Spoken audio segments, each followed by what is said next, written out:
Tutqanoq berayotgan bemorning hech qachon og'ziga qoshiq tiqishga shoshilmaymiz. Nimagaligini hozir men sizga tushuntirib o'taman.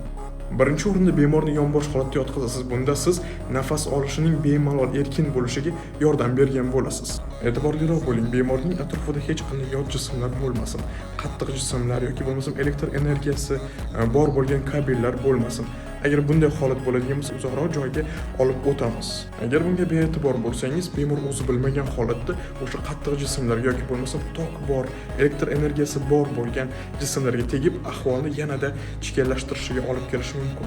Va hech qachon og'zini ochib, qoshiq tiqib yoki bo'lmasa barmog'ingizni tiqib, tilini ushlab qolishga harakat qilmang. Til hech qayerga ketib qolmaydi, til joyida turadi. Shuni inobatga oling albatta. Normada tutqanoq 1-2 daqiqada o'tib ketadi. Agar shunda ham o'tib ketmasa, 5 daqiqadan oshib ketadigan bo'lsa, albatta tez yordamga murojaat qilasiz.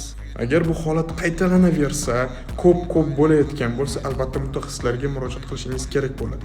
Sog'lig'ingizni asrang va meni kuzatishda davom eting.